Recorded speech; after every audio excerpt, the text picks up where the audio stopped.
इसके बाद ये लिखा हुआ ना, इसकी बनाना है। यहाँ इस बार जो गणित की किताब आई है वो हर बार से थोड़ी सी अलग है। इसमें आपको डायरेक्ट सवाल नहीं दिए हैं, वो इसलिए नहीं दिए हैं ताकि किसी को डर ना लगे। गणित से कई बच्चे डरते, जबकि मेरा मानना ये है सबसे आसान विषय गणित है।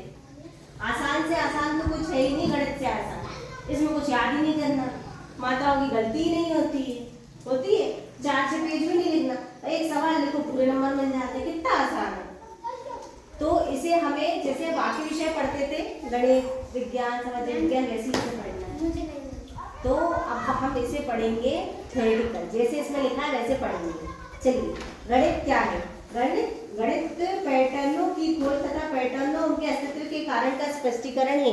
पैटर्न सामान्यतः हमारे आसपास प्रकृति में, हमारे घरों में, विद्यालयों में तथा सूर्य, चंद्रमा और तारों की गति में विद्यमान होते हैं। ये पैटर्न हमें खरीदारी से लेकर खाना बनाने में, गेंद फेंकने से लेकर खेल खेलने आदि में दिखाई देते हैं। इसके साथ ही यह मौसम चक्र को समझने एवं प्रौद्योगिकी का उपयोग करने में हमारी सहायता करते हैं। तो इसमें पैटर्न के बारे में परिभाषा लिखी, कोई भी चीज जो बार बार दोहराई जाए। जैसे हम सुबह उठते हैं, खाना खाते हैं, स्कूल जाते हैं, आते हैं, खेलते हैं, रात में खाते हैं, सो जाते हैं। सुबह फिर उठते हैं, खाना खाते हैं, स्कूल जाते हैं, आते हैं, खेलते हैं, खाते हैं, सो जाते हैं, उठ जाते हैं। बार बार हो रहा है।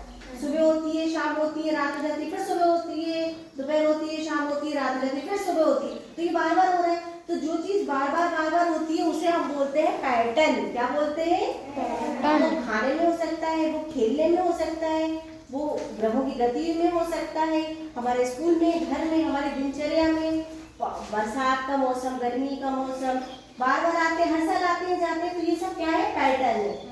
आगे क्या लिखा? पैटर्न तथा उन्हें समझना आनंददायक और रचनात्मक कार्य हो सकता है। इसी कारणवश गणितज्ञ गणित को कला और विज्ञान दोनों के रूप में देखते हैं। हमें आशा है कि इस कक्षा में आपको गणितीय पैटर्न को खोजने और समझने के लिए अनेक रचनात्मक तथा कलात्मक अवसर प्राप्त होंगे। ये बात ध्यान रखने योग्य है कि गणित का लक्ष्य केवल यह ज्ञात करना नहीं है कि कौन कौन से पैटर्नों का अस्तित्व है, अपितु उनके अस्तित्व के कारणों के स्पष्टीकरण को भी ज्ञात करना है।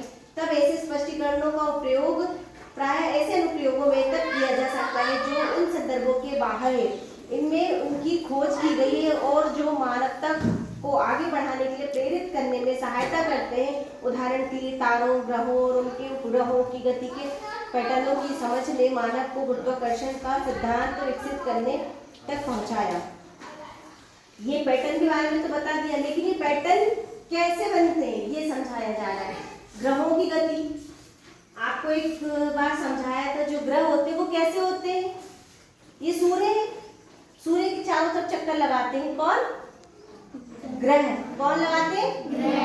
फिर उसके भी चारों तरफ कौन ग्रह चक्कर लगाता है? उपग्रह। जैसे सूर्य एक तारा है, सूर्य क्या है?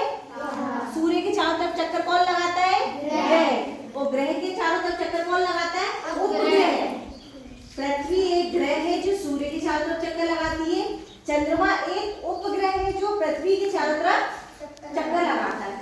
तो ये पैटर्न किस प्रकार से बनते हैं ये हमें समझाया गया है। अब हम आगे देखेंगे।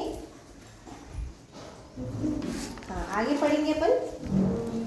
इसमें डायरेक्ट सवाल नहीं दिए, इसमें लिखा है आगे, फलतः हम चंद्रमा और मंगल पर स्वयं अपने उपग्रह प्रक्षेपित करने और रॉकेट भेजने में सफल हो पाए। इसी प्रकार जीनोमों के पैटर्नों की समझ ने हमें रोगों का पता लगाने और उनका उपचार करने में सहायता की। पैटर्न से संबंधित ऐसे अनेक उदाहरण हैं, जिनमें से यह एक है। जो हमारे शरीर में जो संरचनाएं होती हैं, किस प्रकार से उसकी पैटर्न को समझ के और दवाइयों का निर्माण किया गया, किस प्रकार से हमें सहायता मिली आगे खोज करने में, वो बताया गया। अब लिखा है आइए पता लगाएं।